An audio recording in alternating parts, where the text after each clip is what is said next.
Today's video is sponsored by Squarespace. Visit squarespace.com/Brendan Vanson for more details.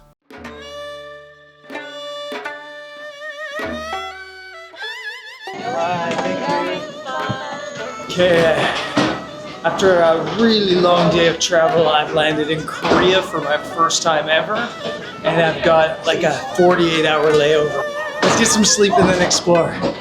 I have no idea what to expect here. I've never been to Korea and I know very little about Korea in general. And I definitely don't know how to read the subway station information.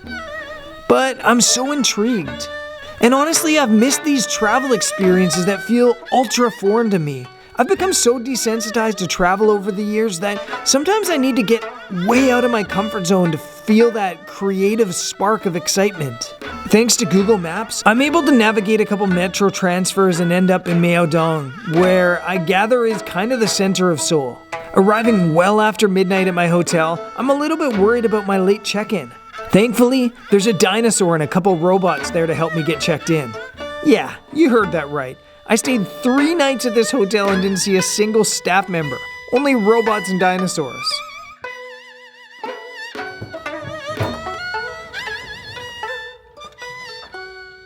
Absolutely shattered, I collapse onto my bed and completely crash. In the morning, I've woken up ambitious and eager to get to know what this place is all about.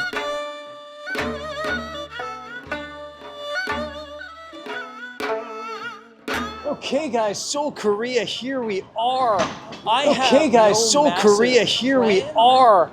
have no massive plan, let's call it, or anything like that at all on my, let's call it 48 hours here. Actually, the only reason I'm here is because when I was booking my flights home from New Zealand, I saw that one of the cheapest options was via Seoul, and I've never been here before. And I checked to see if I could throw in like a 48-hour layover, and I could. So here I am. There was no plan. There is a plan. So basically, the plan. Just to wander. I just said there was no plan. There is a plan. The plan is just to wander. I'm just gonna wander around with the camera. I'm gonna get my camera. Oh, I forgot my camera. I'm gonna go back to the hotel. Obviously, the long day of travel has gotten to me. I shoot back to my hotel and pick up my camera and 15 to 35 millimeter lens. When I get to a new city, I like to kind of wander aimlessly. Generally, I'll throw on a single lens, then I'll open up the maps and pick a point and walk towards it. Try to get lost a little bit. If I see something interesting, I veer that way. I think it's so important to get out with your camera right away when you arrive in a new place. You should photograph it while your eye isn't yet desensitized to what makes it unique. I find that the longer you spend somewhere, the less you're intrigued by certain aspects of it. In Seoul, I'm drawn to the juxtapositions. I love seeing the old surrounded by the modern. I like seeing more traditional style buildings surrounded by ones covered in cartoon graffiti. I love how you can come out of a fun neighborhood and then be dropped right into a modern business district where the lights on the ground tell you when it's time to cross the street.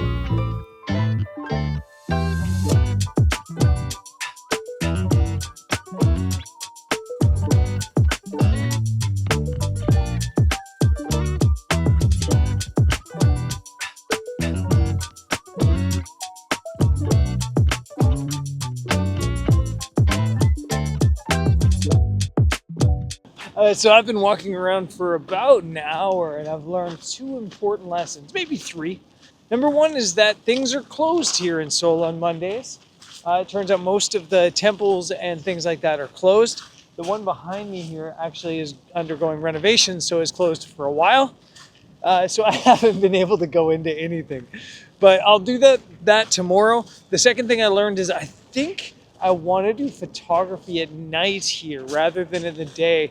I think the streets look amazing, but I think they'll look better at night all lit up. So I think I might retreat a little bit and come back at night.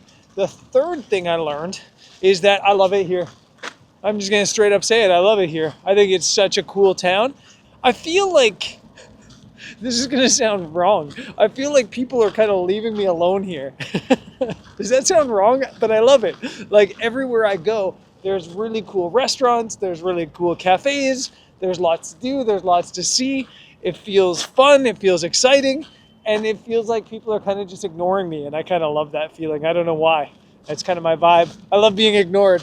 Yeah, so I'm gonna retreat for a little bit, and then I might bust out my 50mm and go walk around town once it gets a little bit darker. There's nothing that feels distinctly Korean to me yet that I can describe, but it definitely has its own vibe.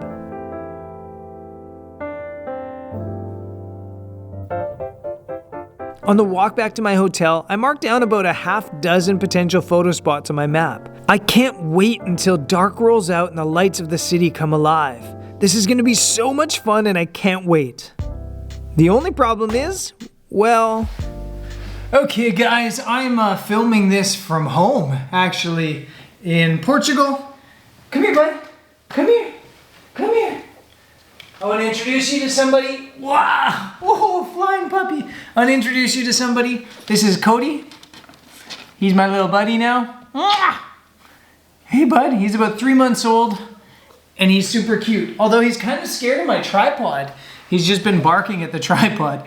I'm home in Portugal. I'm not in Korea because the reason this video is called I Kinda Went to Korea is because, hey buddy, it's just a tripod. The reason this video is called I Kinda Went to Korea is because basically after I finished filming the last little bit, I walked home with my camera. I took like 3 or 4 pictures on my way home that I'll share with you right now as I'm talking.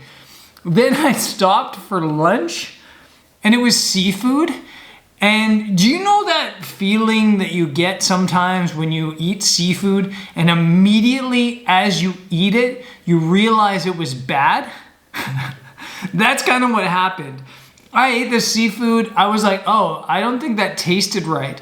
And then like an idiot, I just kept eating more and more of it. And then I went back to my hotel room. I did a little bit of work. And then by about 6 p.m., 7 p.m., I just got really, really sick. And I only had 48 hours in Seoul. And I basically spent that entire time on the toilet. I had really, really bad food poisoning coming out of both ends. And like the honest truth is that I was very grateful that I had a Japanese or Korean style toilet there because I spent basically my entire time in Seoul on said toilet. And it was really sad, to be honest, because I loved what I saw of Seoul and I really wanted to explore it more. And I actually even considered changing my flights a couple days later to be able to enjoy it a bit more. But I needed to get home. So sadly, my time in Seoul, my time in Korea was spent mostly on the toilet. And I do really want to get back because I loved it. It kind of reminded me of Japan, but a little bit more raw and authentic feeling. I absolutely loved it. It made me so excited to see more of Korea. So I think I'm actually gonna probably run a scouting trip, a photography tour, where we go out and look for cool locations all over South Korea at some point, maybe in 2027. So if you're interested in maybe joining me, head to the link in my description of this video and there'll be a link to sign up to my newsletter so you can maybe join me on that little bit of an adventure at some point and hopefully we don't get food poisoning. I was hoping this video would be better. I was hoping this video would have a lot of really cool content and cool photos, but I took 6 photos the entire time I was in Korea and 64 toilet breaks. Too much toilet talk on this episode, but that's it. Sadly, yeah, that's it from Korea. Like literally the shortest trip ever. And the next bit of content is gonna be coming from Greenland. So I'll see you guys there. Peace. Squarespace is a great place to build your photography website and business. It gives you all the tools you need to get rolling, including the new Design Intelligence, which combines 2 decades of design expertise with cutting-edge AI technology that'll help empower you to build the perfect site for you. Through your website on the Squarespace platform, you can also invoice clients, accept payments, and build an online store. There's even a scheduling platform which will save you time when booking and organizing client jobs. To get started, visit squarespace.com/BrendanVanson for more details and a 10% discount off your first purchase.